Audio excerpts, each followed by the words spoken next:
Welcome to another episode of The Diplomats, brought to you by diplomacybriefing.com, where you can get all your free information about the hobby of diplomacy, everything that's going out there totally for free. All you have to do is go to diplomacybriefing.com and provide your email list. They won't sell it or spam it. It's just one newsletter a week. I'm joined by Audacious Hand and Superstition, two leading players on the Nexus online Discord server. And we're talking about season 5 of the spring 1906 finals of the main event. 1905 was a momentous year, boys. I notice each of you are coming from your bedrooms. I now can see the bedrooms that you have, and it's a little TMI for me. And Superstition, I'm disappointed. I didn't think the bed would be made at all. It wasn't. I just made it. My bed's made too. This is my guest room, actually. So, yeah. All right. You impressed both of me. All right. Look, hey, how did that German stab go that we talked about in 1905, fellas, as we look at spring of 1906? And did Russia do? Was I too high on Russia? Those are the two big questions I have looking at 1906 spring. I mean, maybe we should apologize to our listeners first for being idiots. Well, that obviously for trusting me, but I just mean like we gave them one super glitchy episode, promised a big fun town hall, and then all canceled at the last minute, and then just didn't release anything for days. If we actually have listeners, sorry. But yeah, what do you think, Stitches? Was he too high on Russia? I don't think so. I think Russia's in a good spot still. I mean, it's a little back and forth. We knew we'd get STP back, so I still think it's in a defensive position, but he's out versus Germany soon. Well, I was pretty high on Russia as well. I see him in a good position. I mean, yeah, England moved out of the Barents. He has STP back. He has a good line of defense, though. If Germany and Austria can form a united line against him, he will have a little trouble holding that. Well, I mean, let me ask you this. The retreat to Smyrna is just theoretically dangerous. Black would be better defensively, right? Correct. Yeah. I think Black would be better, period. I kind of disapprove of the Smyrna retreat. I mean, I kind of see what he's doing. I think what he wants is he knows that if Germany and Austria come after him in an organized fashion and uninterrupted, that he'll be in trouble. So I think he just wants Austria to fall as fast as possible and to just kneecap him so that he doesn't have to deal with the two of them. This is more chasing the fleet behind the line, so hopefully it doesn't push his home centers. So, well, it puts Austria in the potential for a very unusual position of being in the black. Correct. I mean, you don't see that. You see it, but not very often. But if he goes for the black, he loses the center. So, what I can't work out, fellas, from this set of moves is it's clear that Austria is against Russia at all costs. It's clear that Germany and Russia are at war. I think your analysis is right, but it doesn't appear to me that Italy and Austria are at war. Are they at war? I think at this point, Italy's just trying to make the map look like he needs it to look. He's going to be an opportunist no matter what.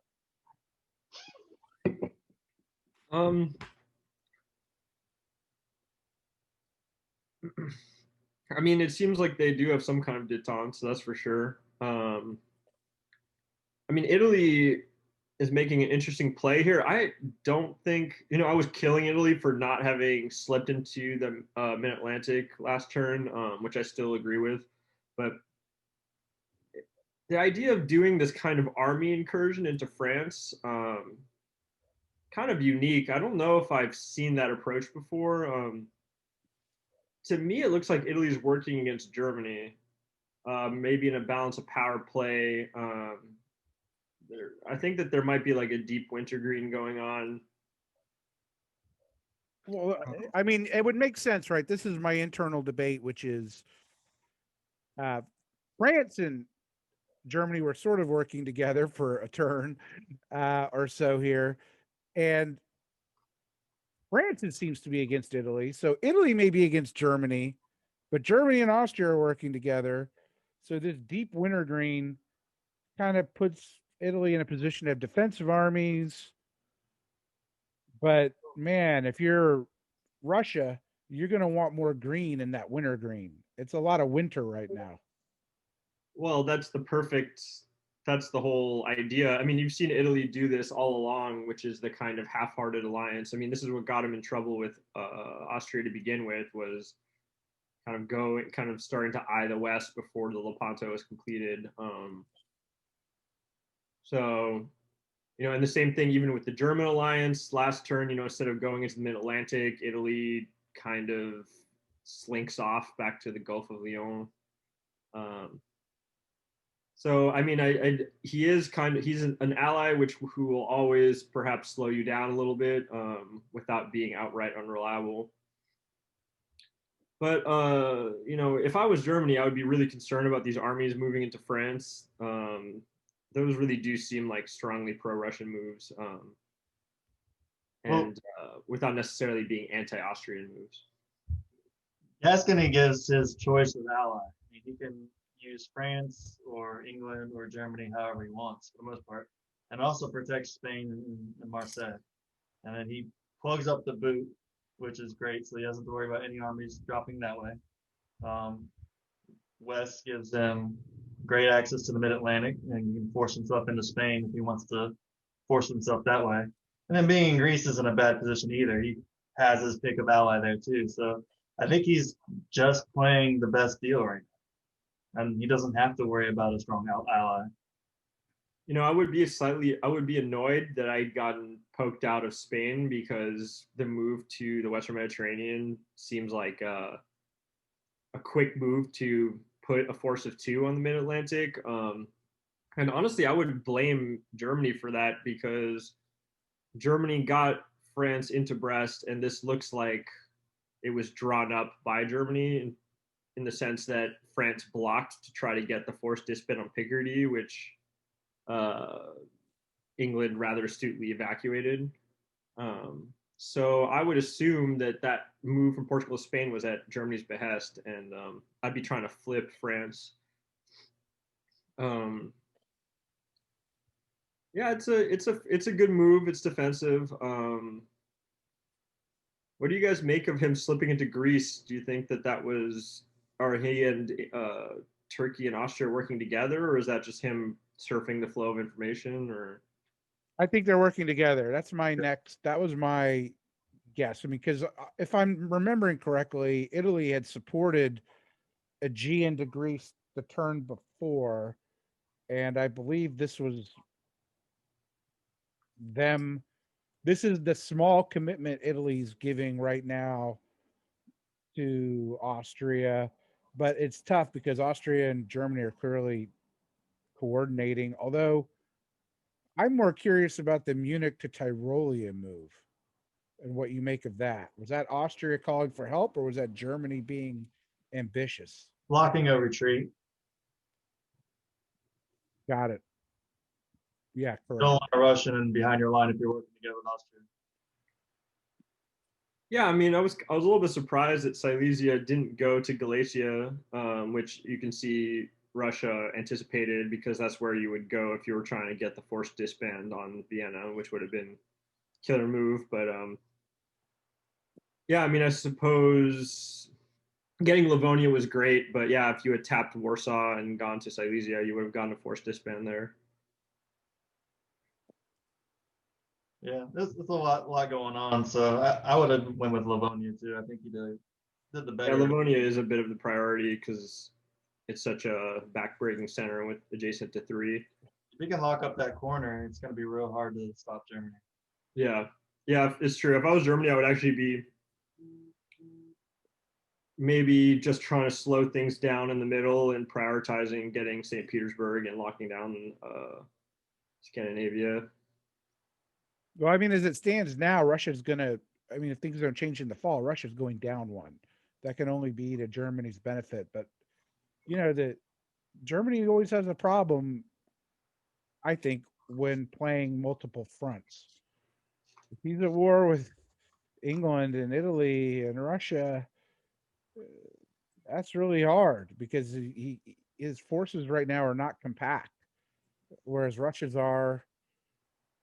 I'm really interested to see how it plays out, but I like the German moves for what I see here. Are you still as pro stab as you were before?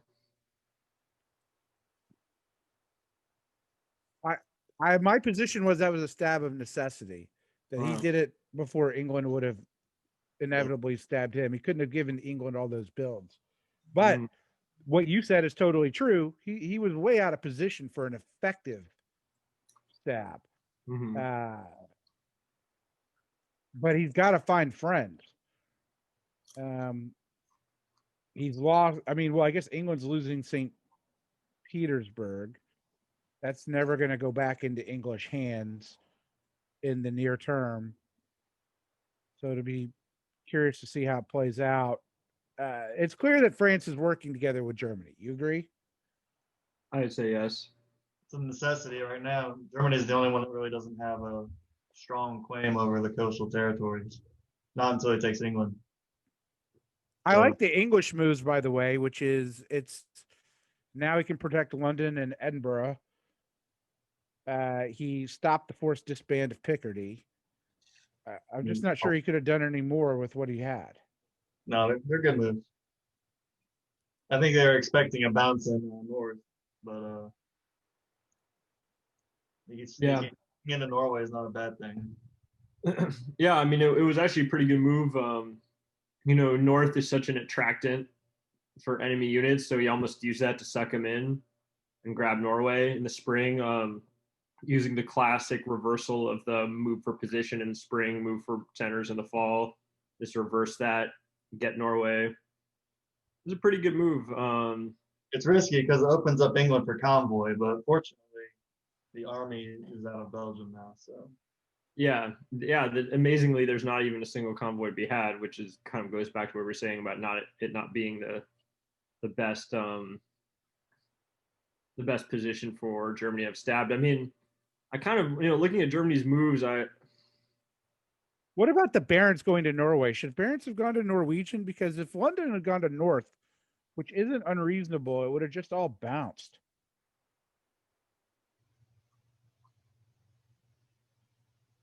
I like the move. I like it. I think Germany was anticipating the North Norwegian move. It would have made a stalemate, but eventually England would have to disband something. And I think England wanted to make sure that it stayed at 4 at least. So I like it. It gives them more. I think for Germany, the key here is, at least if I was Germany, is you really need to resuscitate Austria. You need Austria alive. You need them back as a buffer, especially with Italy apparently just kind of slithering his little green snake armies into France. I think that would be my priority. My priority would be locking down a corner, whether it's England or St. Petersburg. I'd be committing really strongly one way. He might have actually been able to reason with Russia a little better here. I would imagine that Russia might have liked to be able to focus on the southern front. But either way, just kind of crush one corner, resuscitate Austria. Those would be my priorities. All right, who had the best spring? I'm going to say Italy. Yeah, Italy's got a great position. And he has leverage in the center of the map, on the east of the map, and on the west of the map. He has a pick of ally. Everybody. Yeah. I mean, he still doesn't truly have an enemy. He might have made an enemy of Germany here because I would be a little suspicious. almost less of the army in Gascony and more of the army in Piedmont. It really does seem like he's trying to creep up on Paris. Um, he has, yeah, he's starting to kind of move. He's finally starting to move those fleets west. I think it is a little belated. He seems to have gotten Greece for free just with one fleet, without support and with everyone's goodwill around it. Um, I think he has allied with Russia, but is also kind of not really considered as a Russian pawn or ally in any way. His neighbors seem to be helping him. So yeah, I think that I think Italy's in a great position here. Everyone's got bigger problems in Italy right I think Italy is like the new Russia, now. being Yeah. patient, sniping chances when he can, uh, waiting to see if things open up. So I like Italy's game, but He's a little more flash than Russia did at first, though, for sure. I mean, Italy's had like if he pulls this game out, it's not going to be like, oh, it was a boring patient game. It's a roller coaster. He had an army in Naples and Apulia. He planned to go west and then came back and then went west again. I mean, he has an army in Gascony. You guys know I love that. Um, so well, I'm going to say a word on behalf of Austria here. I think Austria had a pretty good season. It's going to be a diplomatic contest to see what happens uh, with Constantinople, but Austria has access to the Black, has can take Smyrna, is up one.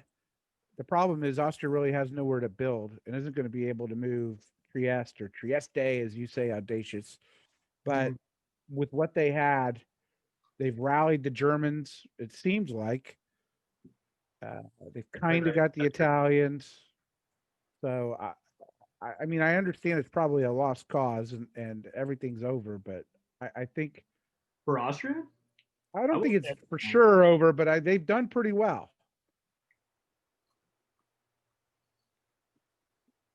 I think It's a fluid situation. And it's rallied, three other countries to it to save it.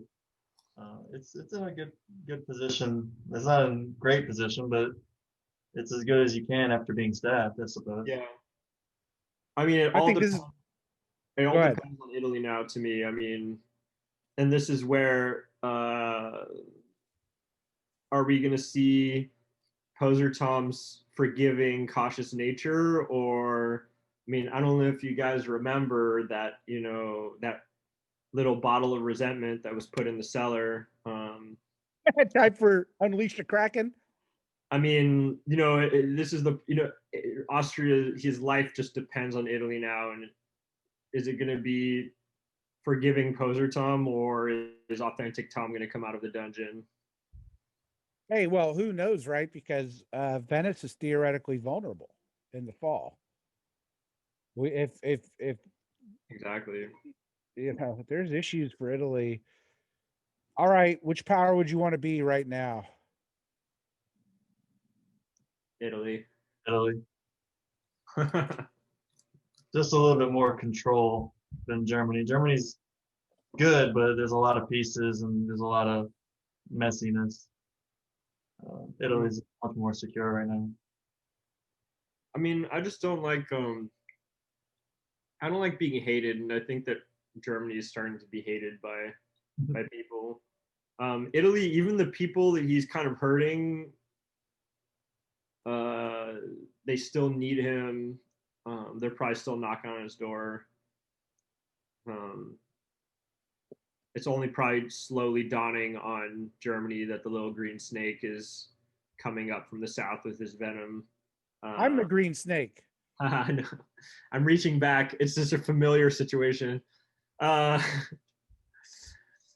But yeah, I'd say Italy. And again, I always love the dynamism of the East-West possibilities, which both Germany and Italy have. But I love how Italy is kind of a player in the East, and probably completely deeply involved in everything that's going on, but he only has one fleet that he needs to use there in order to be kind of sitting at the big table with the guys with the big hats and all the medals. So Well, let me ask you this one question about Germany, because I know Italy's the fashionable choice, but I probably would go with I'd want to be Germany for now, because of I think the budding relationship with Austria. But here's why I say that. What dot of Germany's is in imminent danger in the next season? Norway. yeah. I mean, it's going to be difficult to get to Norway, even Mhm.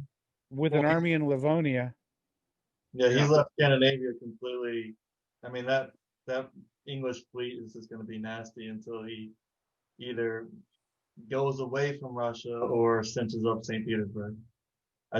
Yeah, I think at that point he might as well just take the English centers and forget about that one fleet and just chase it around.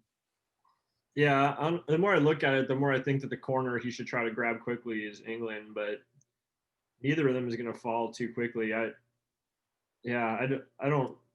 I would. It's a little. Germany has a little bit of headache. He's a little bit overextended to France. He has neither corner. Neither's going to fall fast, and he is, a questionable Italy who he, kind of threw his first love aside for. Yeah, I mean, you can make a case for Germany though. Well, okay, I take it back in this sense because my Zoom controls were messed up, and I guess I conflated the black arrow with the black unit and Barents, and I didn't realize Oh. until. So I apologize that that's an English fleet, which obviously makes sense. Why would there be a German fleet in Barents? But that is real problematic for Germany right now. I mean, they Yeah, gotta. England and Russia start working together, they can slowly cause a lot of havoc up there. But I'd anticipate Russia doesn't really want to pull out of a position because he hasn't yet. So we'll see. Well, that loss of Norway means Germany's got to look to pick up a dot, and I guess we'll see in the fall because you can't take Norway back, and they can't get Edinburgh, They can take Brest. and they can take Brest. So we'll see if that happens or not. But and there's not much France could do, but it would give you a dot that you're going to lose and prevent a disband. Yep.